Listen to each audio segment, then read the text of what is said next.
സംസ്ഥാനത്താരും വിശന്നിരിക്കരുത് എന്ന കരുതലോടെ 2019 പിണറായി സർക്കാർ തുടങ്ങിയ വിശപ്പ് രഹിത പദ്ധതിയുടെ ഭാഗമായ ജനകീയ ഹോട്ടലുകൾ ഇന്ന് അടച്ചുപൂട്ടലിന്റെ വക്കിലാണ്.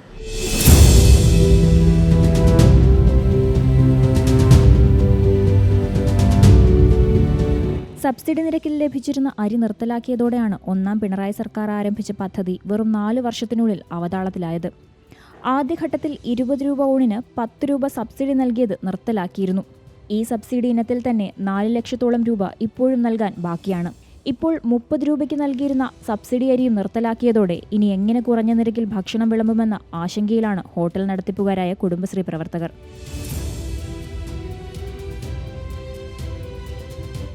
ഊണിന് 30 രൂപ വർദ്ധിപ്പിക്കാനും 35 രൂപ പാഴ്സലിനും വാങ്ങാനാണ് സർക്കാർ പറയുന്നത്. എന്നാൽ പെട്ടെന്നുള്ള വില വർധനവ് കച്ചവടത്തെ ബാധിച്ചു.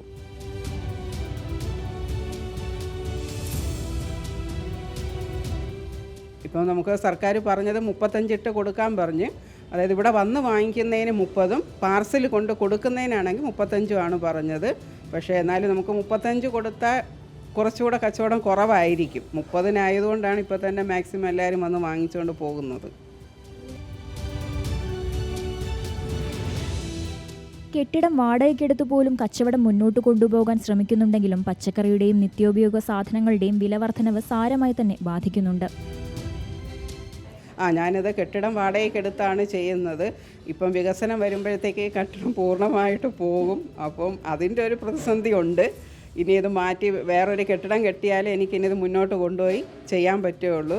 പിന്നെ കൂടെ പണിക്കാരുണ്ട്, അവരെല്ലാം വളരെ സാമ്പത്തികമായി പിന്നോട്ട് നിൽക്കുന്ന സ്ഥലത്തുനിന്ന് വരുന്നവരാണ്. അപ്പം ഇത് നിർത്തുകയാണെങ്കിൽ അവരുടെ ഒരു വരുമാനവും കൂടെ കുറയും. അപ്പം ഇത് പൂർണ്ണമായിട്ടും പോവും.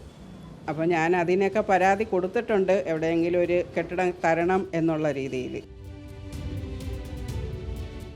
നവകേരള സദസ്സിൽ പരാതി നൽകിയിട്ട് പോലും നടപടി ഉണ്ടായില്ല.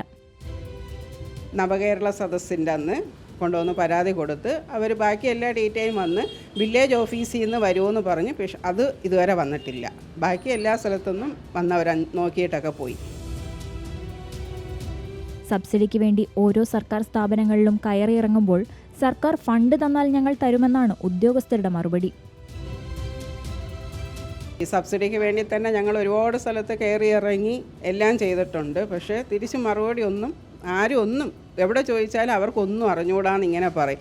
സർക്കാർ ഫണ്ട് തന്നാൽ ഞങ്ങൾ തരും, അല്ല ഞങ്ങൾക്ക് ഇതിനെപ്പറ്റി ഒന്നും അറിഞ്ഞുകൂടാ എന്നാണ് ഉദ്യോഗസ്ഥർ വരെ പറയുന്നത്. തുടങ്ങിയ കാലത്ത് ജനങ്ങൾക്ക് ആശ്വാസമായിരുന്ന ജനകീയ ഹോട്ടലുകൾ ഇപ്പോൾ നഷ്ടത്തിലാണ് ഓടിക്കൊണ്ടിരിക്കുന്നത്. ജനകീയ ഹോട്ടലുകൾക്ക് ഏക ആശ്വാസം സബ്സിഡി നിരക്കിലുള്ള അരിയായിരുന്നു. അതുകൂടി നിർത്തലാക്കിയതോടെ ജനകീയ ഹോട്ടലുകൾ പൂട്ടുന്ന അവസ്ഥയാണ്. അങ്ങനെ സംഭവിച്ചാൽ സർക്കാരിന്റെ വിശപ്പുരഹിത കേരളം എന്ന പദ്ധതിയാണ് അവതാളത്തിലാകുക. ക്യാമറമാൻ ചന്ദ്രൻ ആര്യനാടിനൊപ്പം ലക്ഷ്മി രേണുക, M5 ന്യൂസ്.